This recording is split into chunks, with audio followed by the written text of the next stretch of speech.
Hey everybody, Michelle with Michelle's for a Living here. Thanks for watching my videos.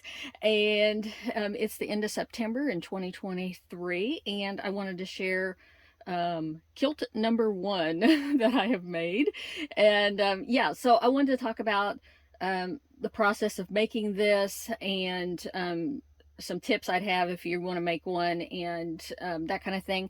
I didn't film making it. I thought that would be too stressful for me to do that because I knew this was going to be stressful enough trying to put this together when I have no training in making kilts, right? So, yeah. Um, and so I just want to tell you what I went through and then in the future, because I'm going to make at least one more for my dad. And this one won't fit him. So this one I'll end up selling. I'm sure. And yeah, anyways, well, I'll go through this. I wanted to keep a record of what I did on this first one, and I'll talk about some things that I would do different, and that kind of thing. But first time is a serious learning curve. I probably spent, um, well, 60, 70 hours making this. I don't know for sure. And I started it 3 weeks ago, um, literally, and but I didn't work on it every day. Um, if I set my mind to it, I mean, I could do it. Probably the second one, I could at least, whack a third of that time off, and I'm sure I would get better over time. Um, and I did do mostly hand sewing on this. It's got some machine sewing, and I'll show you that. I'll talk about that. And then, but I could see where it would be a lot quicker to do some of it with machine stitching. And I think I'll try doing that because if someone wants me to make a kilt for them, I want to be able to give them the option of a less expensive, quicker method, I guess I'll say. All right, so let me say that the bulk of my knowledge that I got in kilt making has come from Robert MacDonald, Bespoke Kilt Maker, who has a YouTube channel. That's the name of his YouTube channel. He lives in Canada. And I'm sorry, I'll have to put a link in the description. There's another man that I watched some of his videos.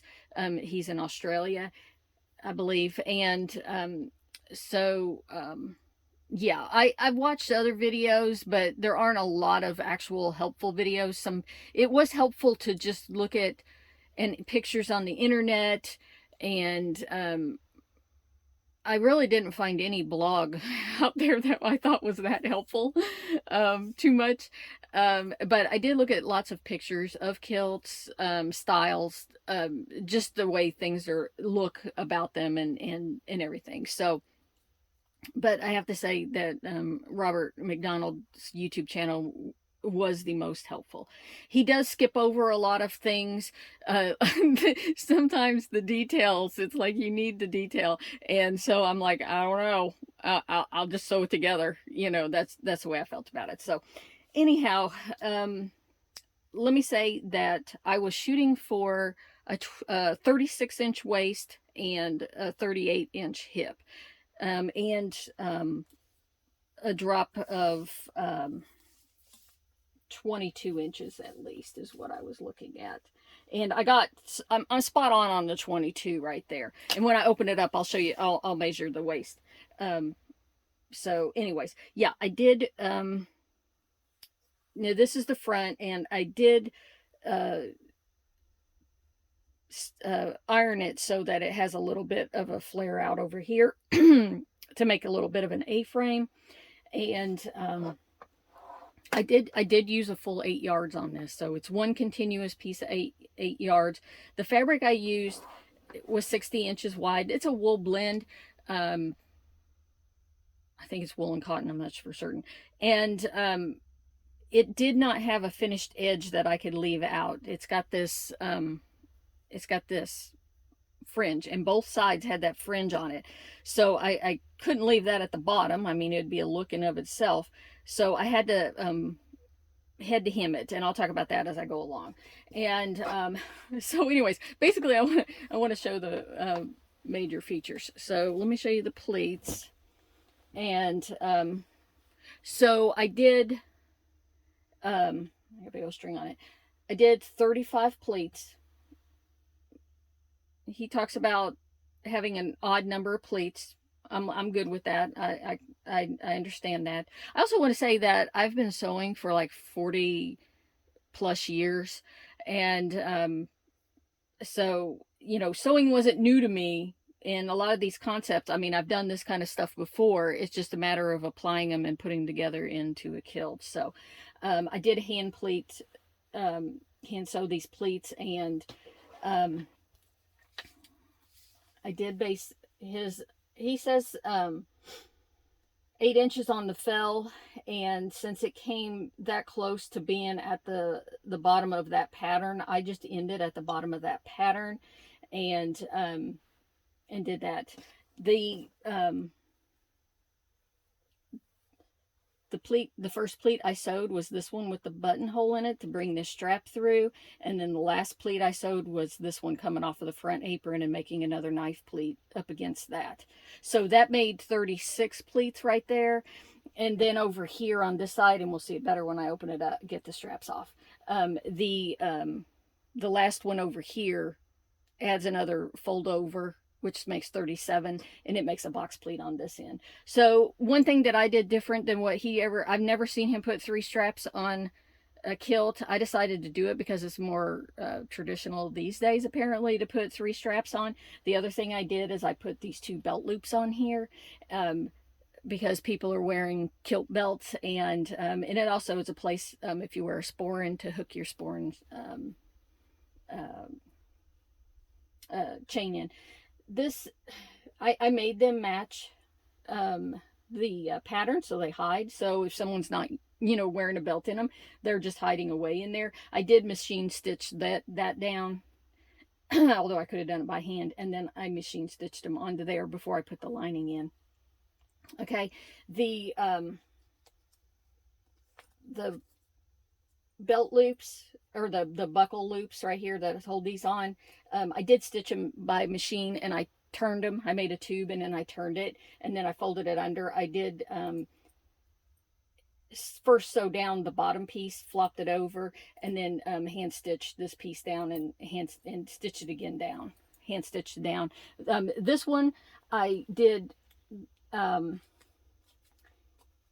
stitch it down completely. I have a feeling that one will need to be moved. I don't have somebody to put it on to exactly place that, and I think it could move depending on how big someone's hips are, and if this thing is flared out enough. So I did offset it. Well, it's offset just a little bit, and it's a little bit longer than that one, just to accommodate, because it's around the hips and would be bigger. So yeah. Yeah, my plates, I'm so happy about them. I did start out up here. It's narrower up here. I think I ended up going just a little bit bigger, just to have that hint of blue in there, because I knew the blue was going to show down here because of the way the pattern is, and I needed this to be wider so that it'll be wider at the hips. And so I knew the blue was going to poke out here, and I didn't want it not to have the blue up here. So I went a little bit wider down here to accommodate. And doing that on so many pleats, it actually made it an inch bigger waist-wise than what I had planned on. But, like I said, I wasn't specifically making this for somebody. So, it's all good. Whoever gets it, it'll fit them, right? Okay, so let's look at the inside. And so that is the buttonhole where the strap on the inner apron goes through. And I did cut the flannel after I laid it down on there. This was practically the last thing I did. I cut through that flannel and made that. And I do have an overlap so that it is not butted up right against itself, so if it stretches, it'll leave a gap. I do have an overlap, which is fantastic. That worked out great. And then that just gets threaded through there and then buckled around there. So that worked out. The other thing that I was really happy about, I didn't talk about when I had this laid over here, the other than right here, the waistband gets a little janky, but I did get that matched up really well with that. I did at the there's like lots of ways to make a kilt, you know, and this I debated. Do you lay the lining down and then sew the waistband over top of the edge of the lining, or do, you know, which I did not do. I did the lining last. I laid the waistband down, and I machine stitched it all the way down, and then I folded it over, and then I hand stitched it down. That way there isn't any stitching shown out here, and then the lining I hand sewed in. But it was important to me to get that lined up, and of course as you get back here it can't line up because of the way it's pleated.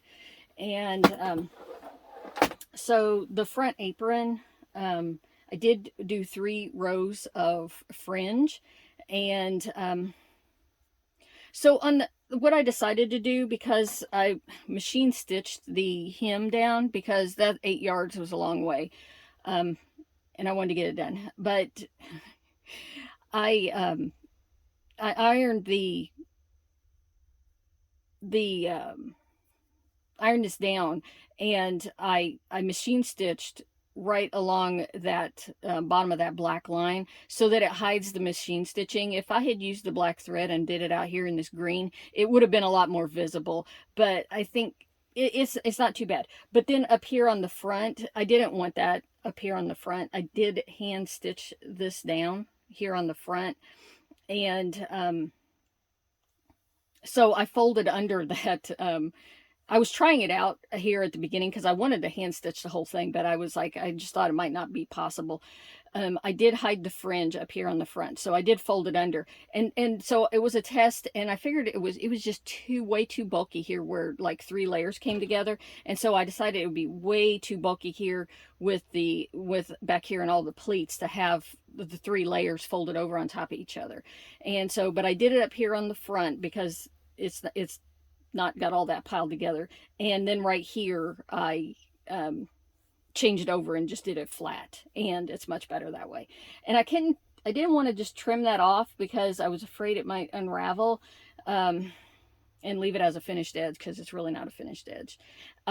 Also right here on this final pleat, let me show you the last pleat as I was hand sewing them over here on this side. And this is the left side of a person.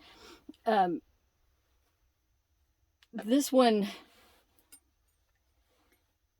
well, it's called the last pleat because it's the last one that actually you sew up.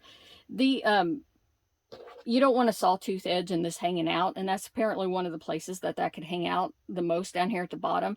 And so I did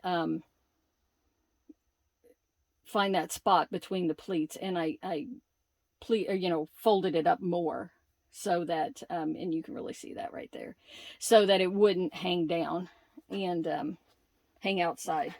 So there's that. And then the fringe, I did 3 layers.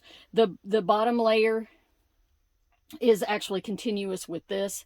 It came over. I laid 2 strips in here, and hand stitched those down, and then this piece got folded back on itself, and so it's like this with those other 2, and then I folded those ends under here.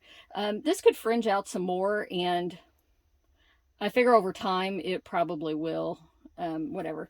And then something that Robert MacDonald says, he likes to put his straps here on top of the fringe underneath of here, and I thought it was a really excellent solution to this, and hiding the ends of the in your stitching to hold your straps on. So the procedure for this was to, after I finally had laid out the inside canvas on everything, and had figured out the width of the front apron, and stitched it down over here, I found the spot over here where the end of the canvas was going to be, and stitched it to not the front layer but the others before before I put that pleat in there, and this is before the strap or the waistband went on. I stitched that down, and then I stitched the belt strap onto that piece, so that I stitched through the canvas. And it was okay that those stitches showed, because I knew I would cover it with this lining. And so those stitches were, you know, really fantastic on that. That's going to take a lot of strain, you know, from wear. And so that one I stitched in really well. I was just using regular sewing thread, except for on this strap and the other strap on the other side, I used some heavy leather sewing thread that was waxed. I don't know if that's overkill, but it's going to hold that strap in there. The fabric would probably rip before the strap would come out, or the strap might break along here before. And then the tricky part, sewing this piece down over this, is sewing through that with, you know, it was okay on this one because I knew this one would cover, so I could go all the way through. This one down here, you can't see it because I hid it inside, but I did take a piece of my canvas that I used up there, and I made a square bigger, a rectangle, whatever, bigger than the size of this strap, and laid it down in there and sewed it down. And then this was going to have, I knew this was going to show and not be covered up by the lining, the strap stitches. So I just did the best I could, and I didn't make it, you know, look horrible. So it doesn't look the best, but I mean, it's okay. But it does have that extra strength in there of the canvas, so that it won't stretch, because if I had just sewed it straight to this wool, I mean, it just would have distorted the wool and eventually ripped it out over time. So it has that extra layer of some more sturdier fabric in there for that. And then that one, you know, was a little bit more difficult to sew down, just because I knew my stitches would show, and I didn't use the heavyweight thread on that. And I don't know, maybe it won't work over time. I don't know. So anyways, yeah. And then this, you can see there's my canvas to hold that down. Actually, I used denim. It was pretty, the only canvas I had was like really heavy duck canvas, and I just thought it was just going to be way too heavy for this. So I had some denim that I thought was more reasonable. So, and it's practically the same thing. It's all cotton. Okay, so I used a flannel right here. That's what he was talking about using. He says it works out well because and it makes a lot of sense. It helps hold your shirt in. If you tuck your shirt in, if you're wearing a kind you tuck in, it'll help hold it in there, as opposed to just having something that's slick fabric, and that it'll, your shirt will just slide out. So I did go with that, and I think it looks pretty good. And so there's the inside of the pleats. I did, before I started sewing and decided on a pleat pattern, I pinned up a few pleats and, looked at it. And I decided to go with a darker tones as opposed to this lighter tone with the green. What I really liked was the blue, but it would be offset from the center of this. And if I had just pleated, so that blue, I mean, it looked really fantastic, but it would have been off center of the actual pattern. I don't know if that's a thing or not. I don't know. I just couldn't get my brain to decide that was proper. So I didn't do it that way. I don't know. I suppose it just depends on what you're looking for. So, and on the front apron, I did make this, because that's the center of my pleats, this darker line here. And then anyway, so yeah, that's why I made that the center. As for the size,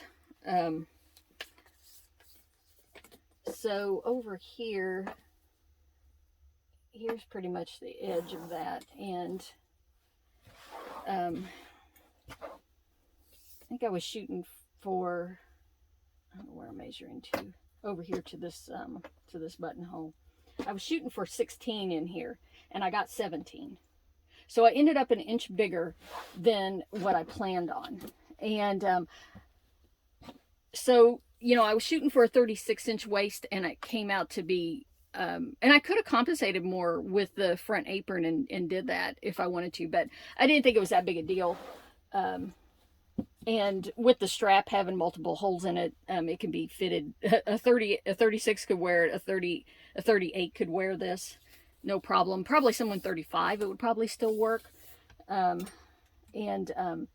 then down here, I was going for, I guess, well, I don't even remember. But anyways, 2 inches more, and wherever that measurement comes out to be in here. I think I was shooting for 18 and I got 19. So at least I was consistent in upsizing. And so this is the bottom of the fell right here. And I went ahead and took the lining all the way down to the bottom of the fell. I did do steeking so that it is sewn down, and it does have an extra layer of help and hold it steady with the stitching I did. You know, I just did a blind hem stitch around the lining, and so it has extra support there, but that really helps it hold the pleats straight down at the bottom so that they don't get all wonky. Having that in there, and I did with the lining in there, I did do a really horrible job of a houndstooth stitch in there just to hold it down, just some big stitches, and then tighter where I could make it tighter stitching on it, following his methods and everything. And yeah, so this part of the lining right here doesn't get sewn down because there's only one layer of fabric right there, I guess, and it helps, it lets us, there's this big box pleat down here, and that helps for a little bit of movement, and it's pretty wide. That last pleat is that big, going both directions. And I got a really large amount here, and that's folded back on itself. I don't know if I'm supposed to tack this down or not. That was one thing I don't know, and I didn't. I don't know. I don't know if that piece was supposed to be tacked down. But I guess one of my stitches I did somewhere along the line did. Some of them, apparently when I was tack, I can feel it. I can't put my hand all the way over there. Okay. And then this one, of course, it doesn't show on the front either. And then of course back here, this is open here. I did tack this down here because of the way the fringe was and everything. I thought that needed to lay more steady. That's the front. That other piece is the inside apron. So it's not like it's the out. And I did do a deep pleat here on this last one.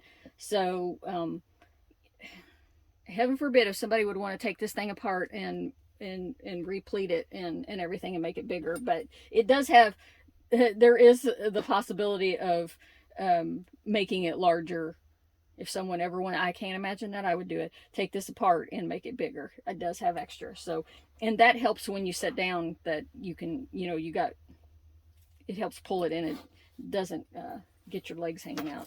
Okay, so yeah, this, I did a 5-inch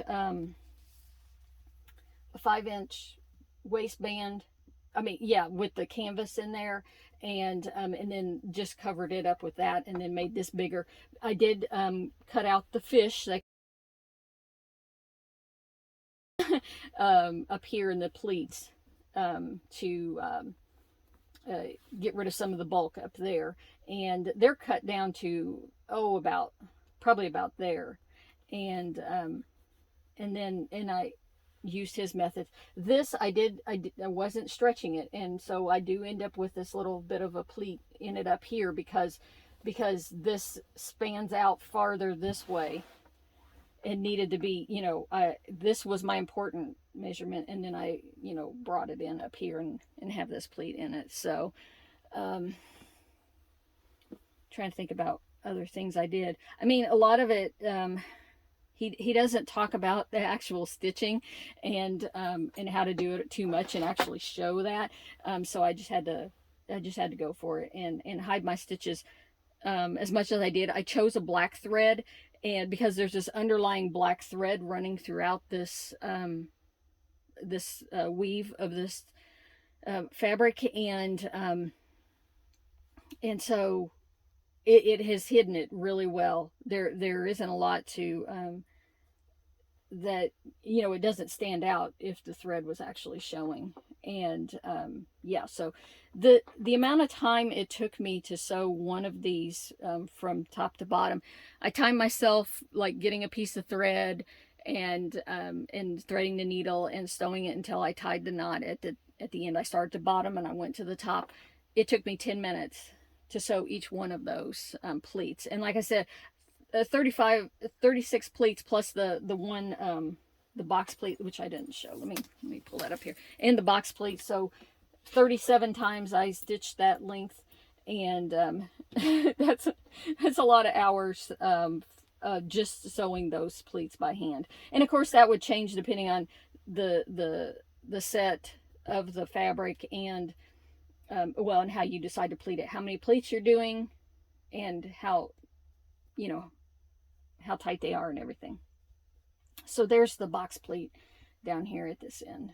So, and I did keep my buckles back from that edge, but you know, they could need to be moved depending on who's wearing it and everything. And then there's the hole, and I don't have that jammed up right on there. That was one thing he was real specific about, and I could really see the importance of not jamming that up. So basically I did take that, and I made it even. I put that one over the same place, and yeah, anyway, so there's the kilt. I'm sure I'm forgetting to tell you something that I wanted to say in my video. This is a record for myself, not just to show it off.